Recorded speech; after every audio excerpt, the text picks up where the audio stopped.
नमस्कार। Update news 24/7 में जमशेदपुर की खबरों के साथ आप सभी का स्वागत है।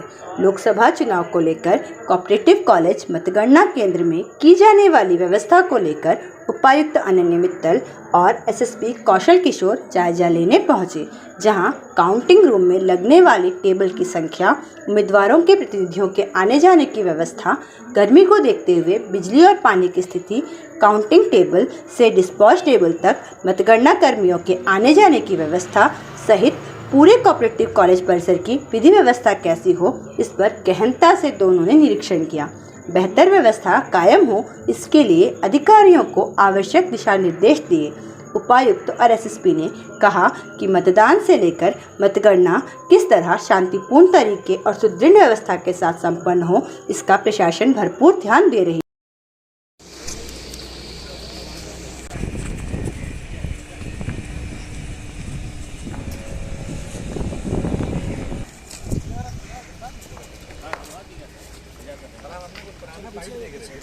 आप हमसे पूछ रहे थे।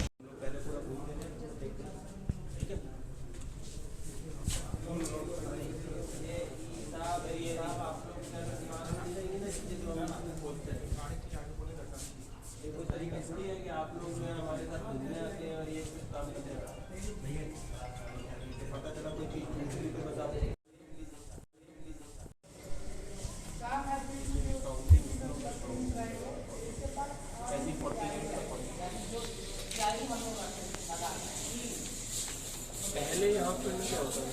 जानते हैं उपायुक्त अनन्य मित्तल और एसएसपी किशोर कौशल से इस संदर्भ में और अधिक विस्तार से।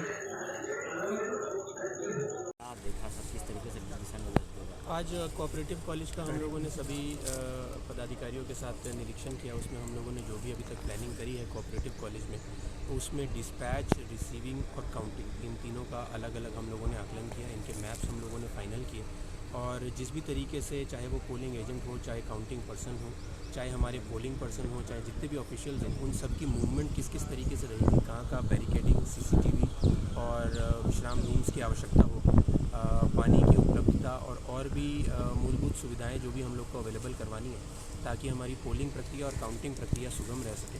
उस संबंध में हम लोगों ने डिटेल्ड एनालिसिस किया और सभी संबंधित पदाधिकारियों को निर्देश दिया। गर्मी भी काफ़ी रहेगी सर, डिस्पैच के समय में, काउंटिंग के समय उसके जी हम लोग कोशिश कर रहे हैं कि बाहर हम कोई भी संरचना ना क्रिएट करें और ज़्यादा से ज़्यादा चीज़ें जो हैं हम बिल्डिंग के अंदर रखें और पर्याप्त मात्रा में पानी और अन्य चीज़ें उपलब्ध करवाएं और पंखे की व्यवस्था और हवा की व्यवस्था भी हम लोग उपलब्ध कराएं, ताकि किसी भी तरीके से गर्मी जो है हमारे इस पूरी प्रक्रिया को हैम्पर न कर सके। कितने टेबल लगेंगे सर, जैसे बता रहे सर, आप बात कर रहे हैं। टेबल हम लोग जो है आकलन किए हैं, असेंबली कॉन्स्टिट्यूंसी वाइज हम लोग आकलन किए हैं, तो उसमें हमारे मैक्सिमम जो है किसी रूम में 20 टेबल जा रहे हैं, उसका आकलन अभी जारी है। देखा है पुलिस पदाधिकारी को लेकर। देखिए, जो भी डिस्पैच सेंटर है जहाँ से पोलिंग पार्टी डिस्पैच होनी है पोलिंग बूथ्स के लिए, उस जगह का और साथ ही साथ काउंटिंग सेंटर भी है और रिसीविंग सेंटर भी है, सारे एरियाज यहाँ पर वापस जमा भी होने हैं। तो इसको ध्यान में रखते हुए यहाँ पर जो भी इंतजाम हैं स्ट्रॉन्ग रूम पे ईवीएम सही तरीके से, सिक्योर तरीके से रखा जा सके, काउंटिंग के दिन किसी प्रकार की कठिनाई ना आए, रिसीविंग वाले दिन किसी प्रकार की कठिनाई ना आए। तो इसको लेकर के जो प्रेमाइसेस है, जो कैंपस है, उसमें जो कमरे हैं, जो हॉल्स हैं, उनके स्पेस की समीक्षा की गई। उसके चारों तरफ का जो स्पेस है वहाँ पर किस प्रकार से बहुत बड़ी संख्या में गाड़ियों के पार्क करने की आवश्यकता रहेगी और बहुत बड़ी संख्या में पोलिंग पर्सनल और सिक्योरिटी पर्सनल रहते हैं, उनकी आवाजाही में, उनके गमनागमन में किसी प्रकार की कोई समस्या ना आए, कोई व्यवधान ना रहे, निर्बाध तरीके से ये पूरी प्रक्रिया संपन्न हो सके, सुरक्षित तरीके से और व्यवस्थित तरीके से। यही प्रशासन और पुलिस का प्रयास है। इसी के लिए पहले भी कई बार इस एरिया का तरीके से कह सकते हैं निरीक्षण किया गया है, भ्रमण किया गया है।